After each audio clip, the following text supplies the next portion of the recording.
fluff, no bullshit. 1, 2, 3, 4. Okay. Hello, everybody. Today, I'm going to tell you a little story. You guys and Ignace here. I've never really told you the story, have I? No. Like, Just, what happened? Some details. You catch this and that, yeah. Yeah.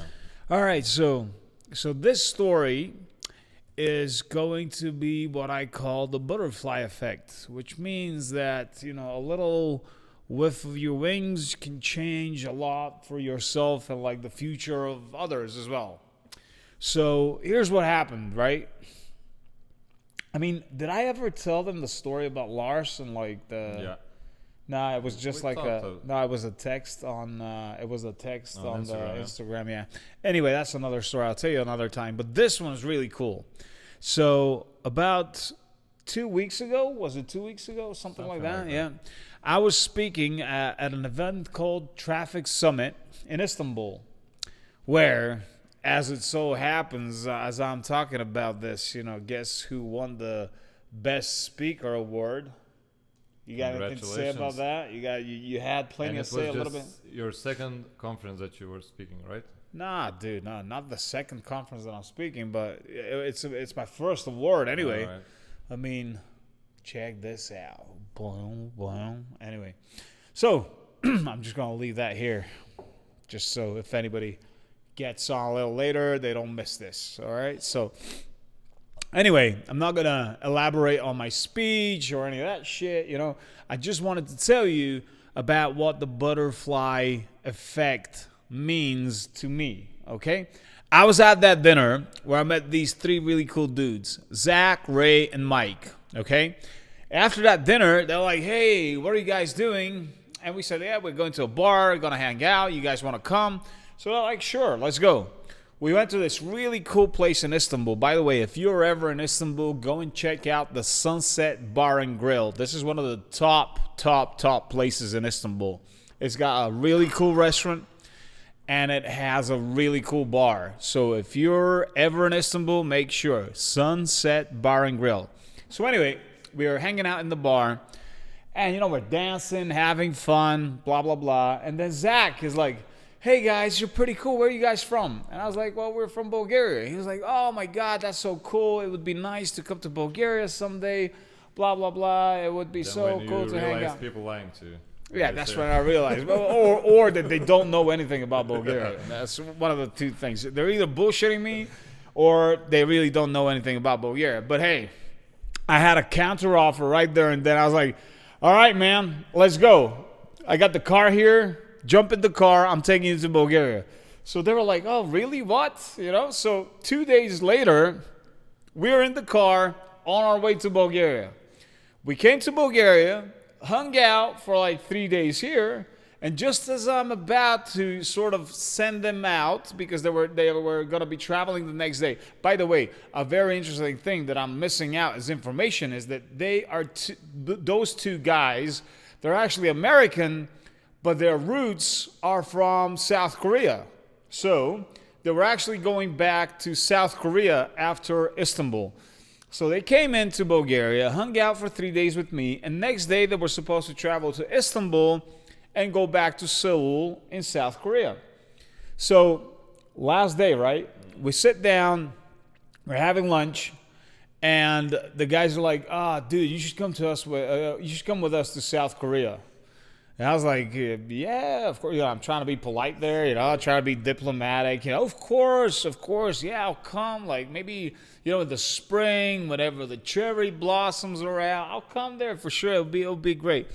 And they're like, nah, dude, like you're trying to get into the Web3 space. There's this amazing event in Seoul right now, and we're going to introduce you to all these cool people that you need to know if you're going to be getting into the Web3 space. And I was like, okay, so what are you guys saying? And they're like, well, you should come tomorrow with us. And I'm like, fuck, this is like, how the hell do you make a decision like that? It's like next day we go to fucking Korea. It's not like going to Greece. Dude, it's not like going anywhere, man. Like usually, if you tell this somebody else, you don't need the visa for that, yeah. I know, yeah, you don't need a visa for that, but usually you need to plan this shit out, man. It's not like you get up and go. But then I was like, okay, so these guys, they're cool guys, Korea. I've always wanted to go to Korea, always wanted to see Korea. So I was like, okay, let me just check out like flight tickets and shit, and then I'll get my stuff and we can go. I only had like my stuff, like my clothes washed from Istanbul. I'll just pack it back in the bag and we can go. So I checked for flights. I couldn't get the same flight that they were on because they were flying to Istanbul from Sofia, Istanbul, and then Istanbul, Seoul. So I checked for tickets, couldn't get a flight on the same plane. So I got a different flight, which left earlier and was faster. So I flew through Munich with Lufthansa and then Munich, Seoul. So I ended up being in Korea like 10 hours before them, Jumped in a taxi. I got a hotel. The taxi took me to the hotel. I checked in. And I was like, okay, so what the hell do I do now? So I checked out where that event was. Jumped into another taxi. By the way, crazy things, man. Like in Korea, like not many of the people I actually met spoke good English, especially the taxi drivers, bro. The taxi drivers didn't have a clue. I was just like showing them like a mute. I was like, and then they'll take me, But and something that really sort of struck me, the taxi drivers were like, they were like probably like late 60s, something like that. Okay. All of the taxis that I got were like late 60s. Okay. I mean, it's usually here it's like just like young guys driving taxis. There, for some reasons, all of the, maybe it was just the taxis I took, but most of the guys were like sort of senior drivers. Anyway, so I went to the event, paid $350 for the conference, got in. Realized that the whole fucking conference is in Korean. Watched for like a minute and a half, and I was like, okay, I'm obviously not getting much of that, Got out, jumped in a taxi, went back to the hotel. So I'm like chilling. I'm like, all right, these guys are gonna be here like in a few hours. I'll maybe just rest a little bit, and they'll come. So then I check out my phone, and I see a message from Ray saying, "Oh shit, dude. Our flight is delayed with 8 hours." And I was like, fuck me, man. Like, what am I doing? Like, I'm in Seoul on the other side of the world on my own, not knowing where to go and what to do. So I'm like, fuck. It's gonna be cool, right? Yeah. That was supposed to be a cool trip. But now I'm gonna be hanging out by myself. So yeah, it's turning out really cool. So anyway, Ray is like, okay, so you don't, you're not bored. Let me put you in touch with a few of my friends. And, they'll take you out, you go out for some dinner, you get some drinks, you chill out with them. And tomorrow we're going to hang out. I was like, okay, sure, go ahead.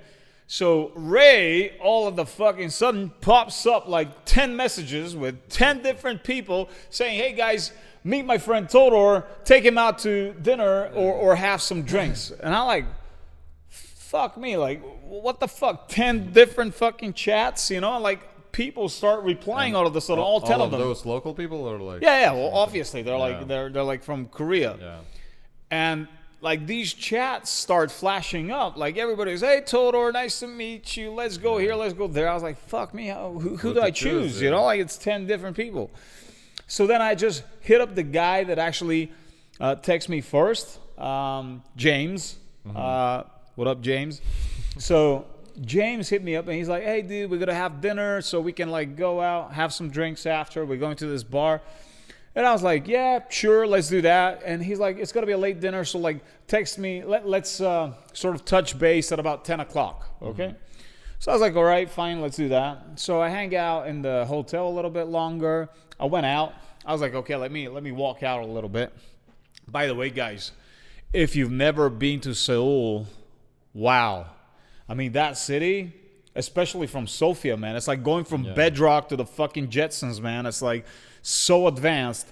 Did you see that video that I posted with the bus stop? Not sure. Dude, oh my God, their bus stops are like, you go there, you press a button, automatic doors open up, you go inside, it's like warm, there's music inside, there's like these cool bus benches. stop? Bus stop, bro, Wow. it's like closed off. So there's like these cool benches inside, there's a table with USB sockets where you can charge your phone. And I was like, fuck me, man. If Compared that to was Sofia, right? compared to Sofia, Where some homeless people. no, not only homeless people. There's barely any fucking bus stops there to mark that there's a bus stop. You know, everybody remembers that that's where the bus stop used to be. So that's where they wait. Well, like, there's nothing there anymore. And I was like, wow, I was very, very impressed. So anyway, like huge, like buildings are super cool. There's like these sort of huge screens on the buildings, like adverts, and like everything's flashing, like neon lights. It's super cool, super cool. So I'm walking. I'm expecting them for them to text me so we can get onto a meeting or something. And nobody's texting me. So at the end, I was like, hey, James, what's happening, man? Are we still on for tonight? And he was like, yeah, sure. Here's the address. Come to this bar. And he just pops me like a message, which is in Korean. He's like, show that to the taxi driver and he'll bring you here. So I'm like, all right, sure. That's another fucking strange thing. So there's all these taxis that are all like stopped on the road. Okay. And I thought that, these are taxis waiting for somebody to come and, go. Like usually. So I go there, but these guys don't speak any English. I try to get in the car. They're like, no. I was like, okay. I go to the second one. No. I'm like, fuck me. What the hell's this? Why not? What's the rules here? I don't know. Yeah, I don't know how to do it. So, like maybe the third or fourth taxi showed me that I have to wave a taxi down on the street and not get into the ones that are stopped. I don't know. Maybe they're waiting for somebody. I still don't know what the fucking case was with that. But anyway, I wave a taxi down. The guy comes. I show him the address on my phone. He was like, so he starts driving. We drive for like 45 minutes or something. But I mean, the town and the downtown is so dense. It's like we never really, here for 45 minutes. You're in the second biggest city in Bulgaria. It's like that's how long it takes. But there for 45 minutes, we didn't even leave downtown. So at the end, we stop in front of a bar. And he's like, you showing me that's it? I'm like, okay. I paid him. I get off the cab. I walk inside and the bar's fucking empty.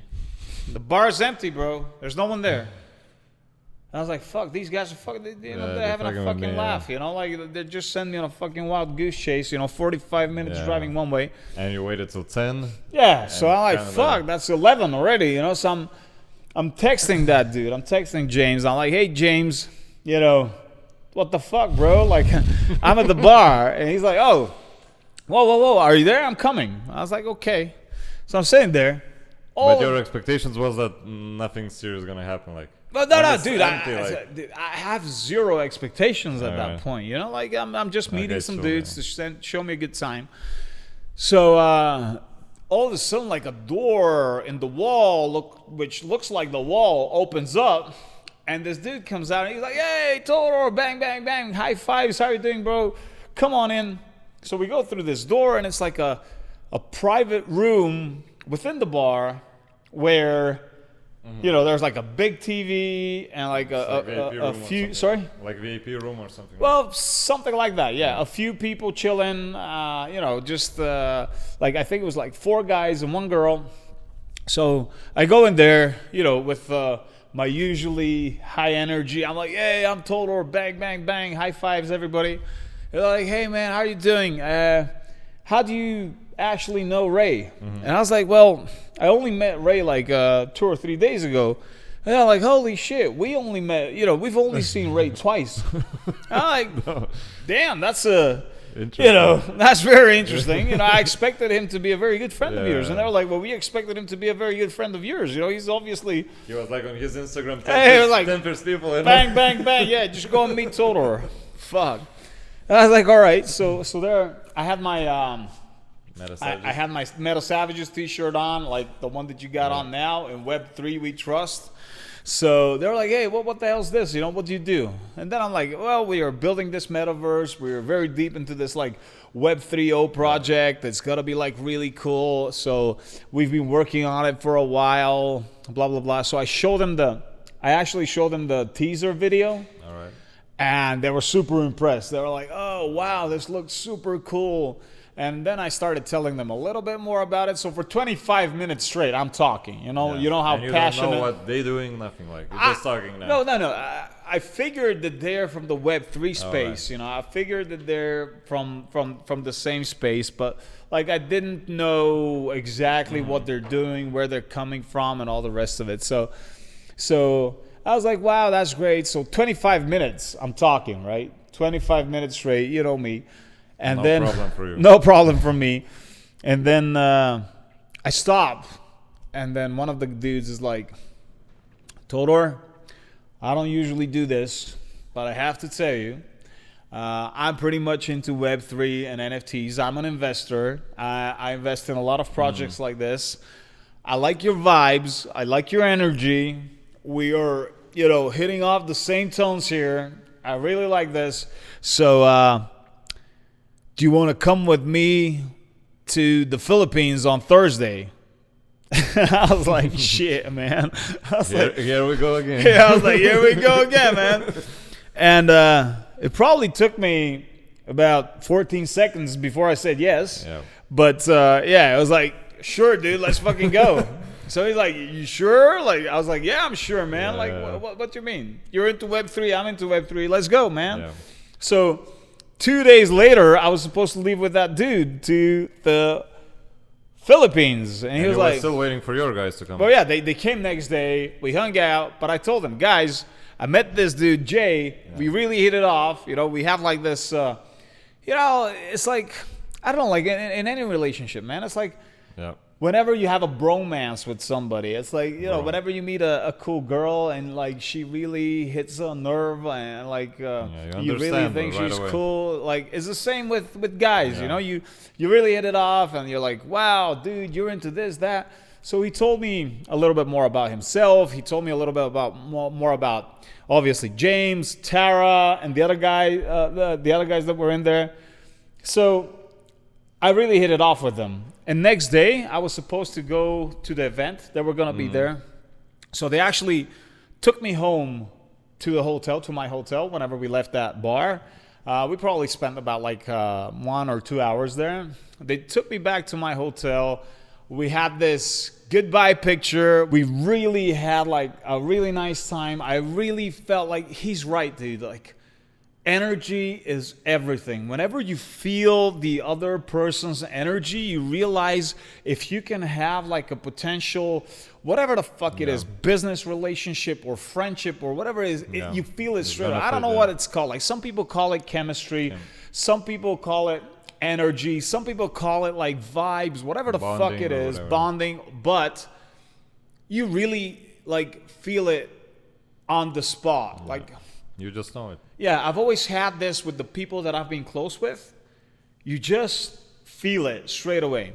So we went back to the hotel, and next day I was supposed to meet them at the event. So I took one of the Marasanto champagne bottles. I had an extra one because I brought one for Zach and his company. So I brought one and I bought another one. So I took that to the event with me. And I see them at the lobby bar. I was just sitting by myself because I went upstairs. I was like, okay, today there's going to be like English speakers up there. There's going to be like, because I saw the like the rooster for the event, and there were like some obvious, foreigners there who are, I believe they're going to speak in English. But I went upstairs and it was like everything was in Korean again. So I was like, oh, fuck this, man. I'm going downstairs to the lobby bar. No way again. Yeah. So I went down to the lobby bar and like I'm having some coffee, just checking my phone. I'm carrying the bottle with me in the box.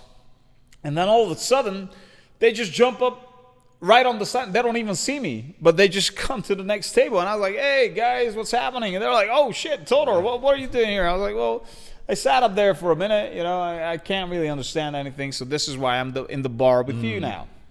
So I was like, okay, so Jay, I want to give you this present.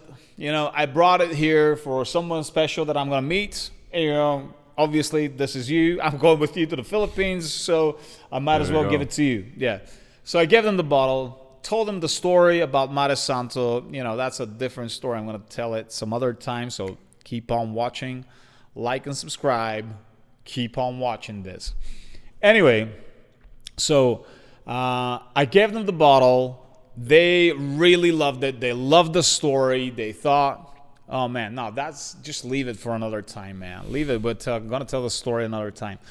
So I gave them the bottle. They loved the story behind it. Like, they loved the bottle, and you know, it was like just a continuance of the previous night. So they're like, oh, we're so excited.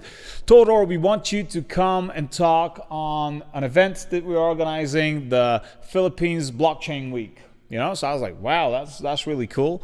Of course, you know, I'd love to do that. I want to position myself a little bit more into the Web3 space now. You know, I've done my part with Amazon and everything else. I've positioned myself as an expert there, but I want to develop my skill set and network into the Web3 area. So they were like, okay, that's great. So me and Jay saw the flight itinerary. I got myself a ticket on the same plane to Manila, and then I was it. I was set for Manila. I had the same evening.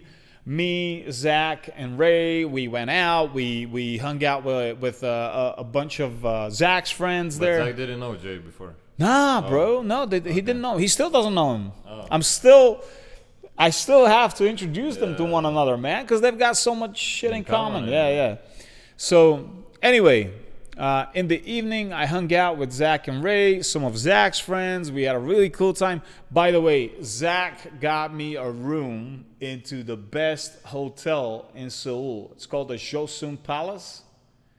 Oh my God, man. Like, my room was on the 30-something floor, like a corner room with views all over. So Zach, thank you very much for that, man. I'm very grateful that you got me into that place, bro. It was amazing. So we had a good night there. Like, next day we went swimming. We did some cool shit. And that was it. Zach had to go, by the way. He had to leave Seoul and go to another place, meet his girlfriend. So that was good timing. Well, for you to yeah, I mean, I was going to hang out with Ray for a few more days, but with that happening, grabbed my suitcase. I went to, I texted Jay. He was like, come to this office, and from here we'll leave to the airport together. Went there, left for the airport. We went to, basically flew to the Philippines. How far is it? 3.5 hour flight. No. Well, it's not close, so but it's not far, bro. Like a 3.5 hour flight. I mean, it's from here to, I don't know, furthest part of fucking Europe. It's like UK or something. Well, UK is only like 2.5, 3 hours, man. So yeah, it's pretty far. So yeah, ended up in Manila. We slept in. I slept because Jay's family, like his dad and his mom, his dad was working for like a huge Korean company, so they moved around a lot whenever he was young, and they ended up staying in the Philippines for a few years. Jay went to high school there and stuff like that, so that's where he started his first business as an investor. But long story short, his dad was in the Philippines because his mom is traveling Europe. All right. But he stayed with his dad that night. I stayed alone in the hotel, and next morning he came, picked me up, and we went to a city called La Union. It's like a surfer town, super cool, beaches, surfers, like nice sort of nice places like around the beach where like you can hang out, have beers, nice lighting, good mood. It's like a really sort of hippie place, you know? For comparison, like Yeah. San Diego? Nah, bro. First of all, the Philippines has a huge symbiosis between like a really newly developed downtown area, which has like nice parks, which which look like jungles in between like the skyscrapers, which is pretty cool. But then, like 5 minutes later, driving down the road, you're into one of these neighborhoods where it's Big like contrast. sorry? Big contrast. Yeah, it's like you're in the Brazilian favelas, you know, that's the feeling that you get. So there's a huge contrast in there. And that's what La Union looked like. It had like really cool vibes, you know, obviously, you know, you can see the poor, you can see the rich, you can see a bit of everything. But it was really cool, man. I enjoyed it a lot. Like there was these nice places that we went to eat and to hang out. Like there was, you know what the biggest problem was though, bro? Like in the Philippines as well as in Korea, dude, the whole fucking measures against COVID are like still fully on, you know? Like everybody's wearing masks on the streets. Inside, like there's people that come to you, they're like mask, you know, there's everybody is on that. Even in La Union, there was closing, like the bars were closing at 11 o'clock. Early and shit. So that was bad. We managed to find like a bar to hang out in, like a very local bar, like a karaoke where like everybody was singing on a microphone. Not great, but you know, it was okay. So yeah. That was where we hung out for 2 days. We actually met a lot of people from absolutely everywhere, like from the Web3 space, like from the Philippines, from Korea, from Singapore, from all over Southeastern Asia. I got to really meet people that have been developing products, and not products, but like software and stuff like that on Web3 for a while now. So it was super beneficial for me to be there. Got to hang out with a bunch of crazy ass dudes. Got drunk. Oh, yeah. Forgot to tell you. By the way, 75 hard is over for me. Ignace and Jonas here are still on it. But, yeah, I mean, it's not the drinking that got me. It's the fact that I had to travel for like 20-something hours. I couldn't do the workouts. I couldn't do the reading. So, you know... then going to the Philippines, it was like, what the fuck, you know? I'm as well like I'm off 75 hard. I'm just gonna fucking have a few fucking drinks for a change, you know? That's not gonna hurt for sure. Yeah. So. So, did it hurt for you to fail it, or like? Well, I mean, it dude, was day 50 or something, right? Day 50, bro. Yeah, I mean, I wouldn't say hurt, but it was, you know, it was disappointing in a way, but. Fuck it, I'll restart it. I'll do it again. It's going to be after... I got a lot of traveling to come. At the end of the day, we're doing it for ourselves. Yeah. It's a matter of... Yeah, exactly. Yeah. So anyway, these couple of days were great for networking, for...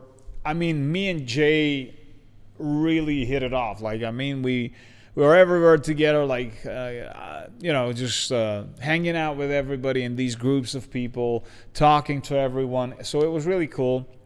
We ended up going to a city called Clark on the third day.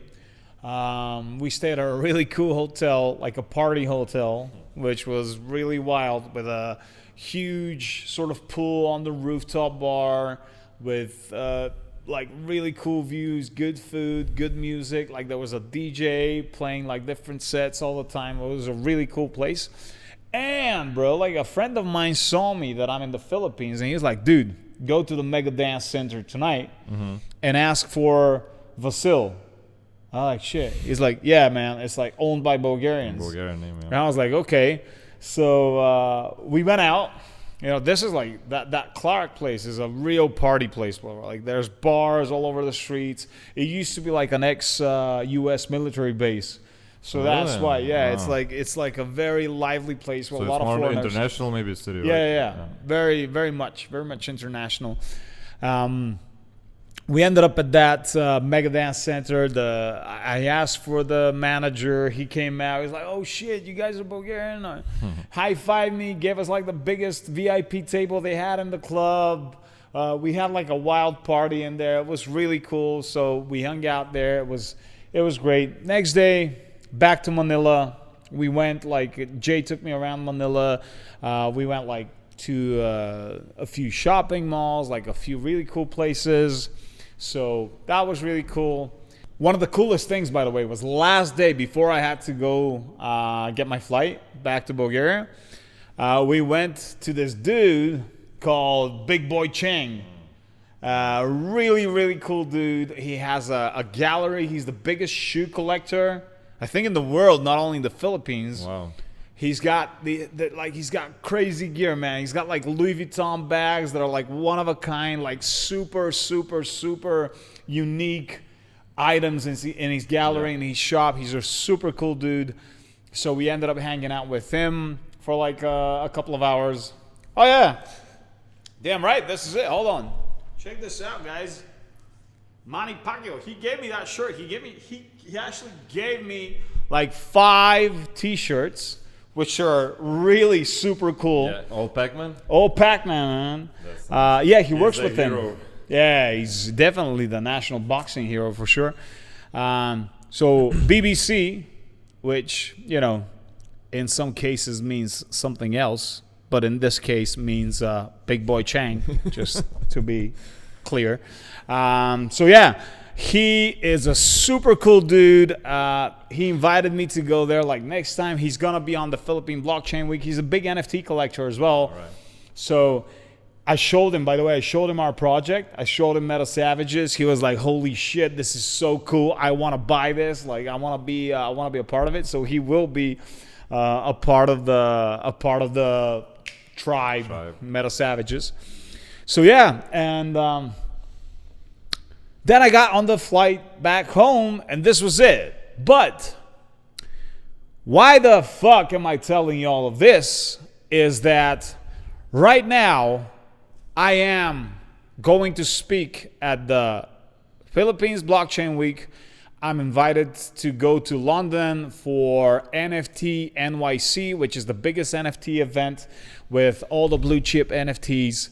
I got a super wide network of opportunities for Web 3.0 projects, and for our project in the Philippines and in Korea, I have a lot of opportunities whenever it comes to our e-com business, because right now we're having like a crew in the Philippines opening up the Lazada and Shopee marketplaces for us. So maybe through Hyperzone, we are going to be offering access to these marketplaces with access to 1 billion people in the within the Southeastern Asia region. So this happened because of this small movement of the wings in Istanbul, wherever I told Zach, "Hey man, why don't you jump in the car and come with me to Bulgaria?"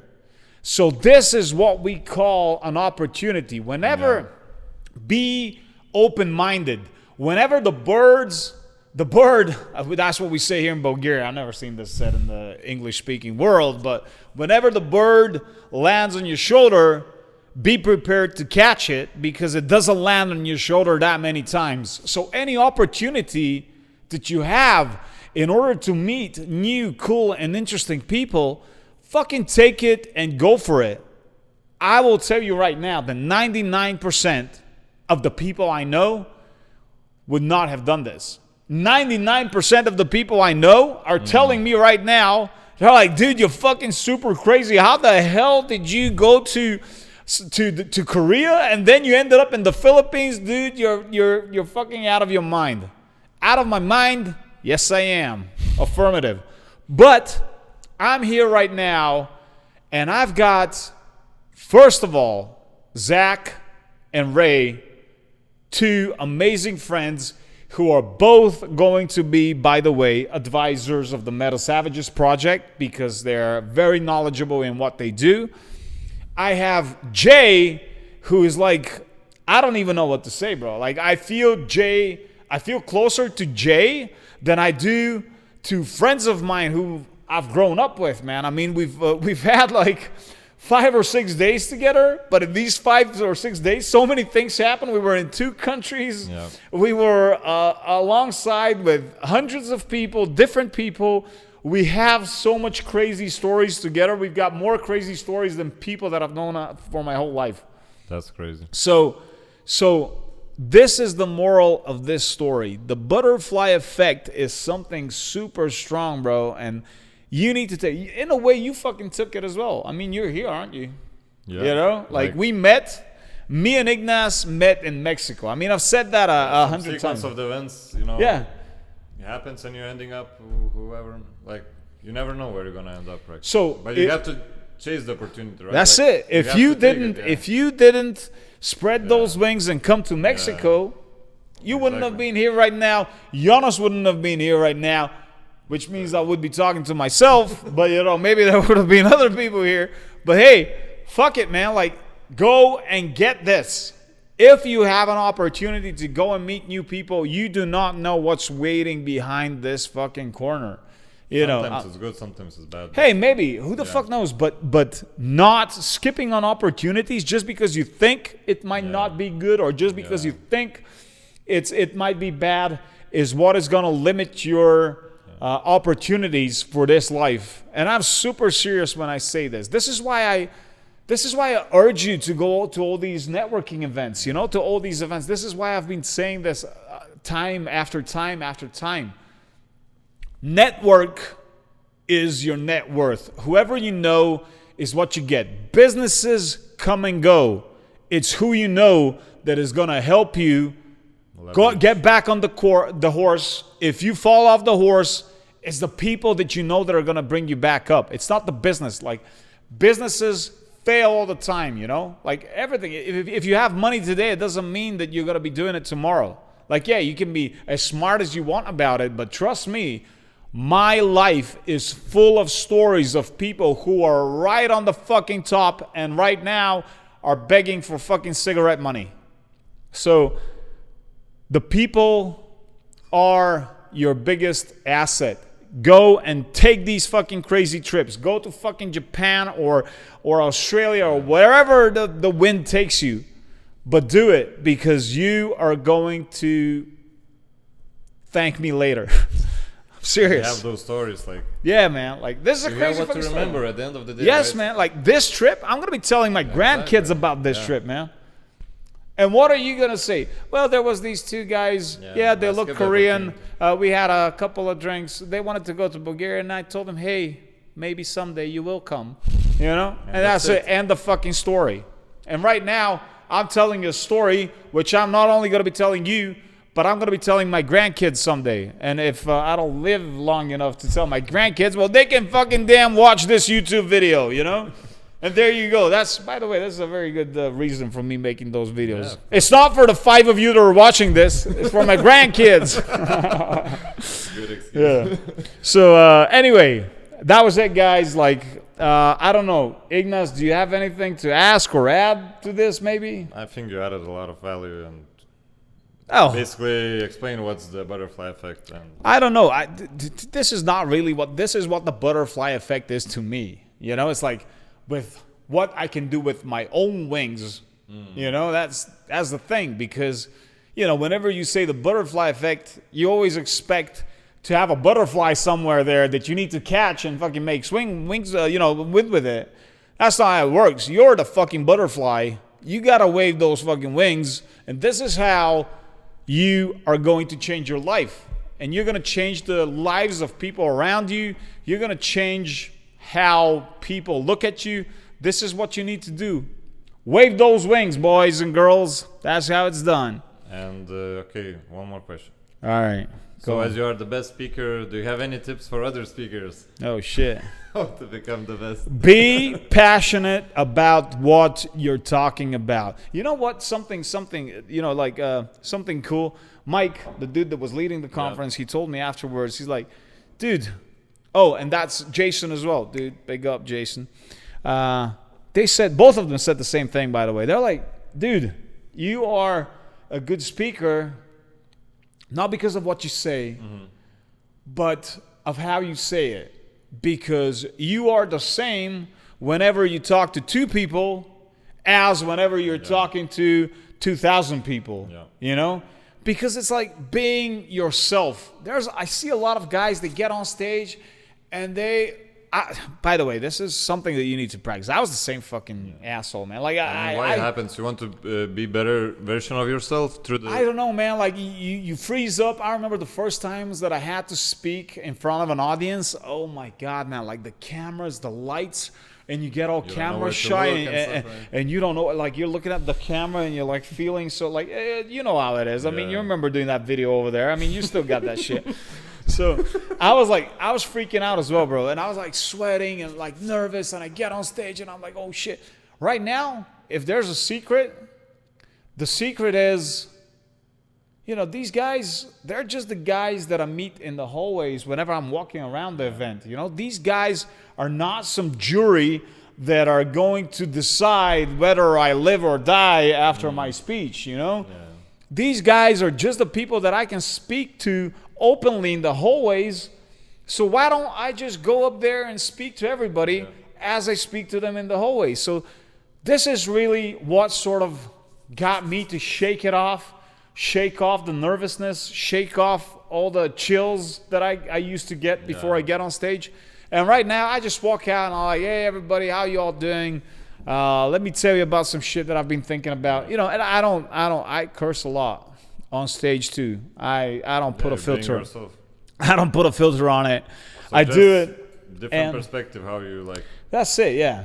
I mean, there's different kinds of people. Some of them want to look sophisticated, talk sophisticated. I'm not one of them. I go on stage and I say it as I feel it, as I see it, and I hope that people get some value out of it, you know?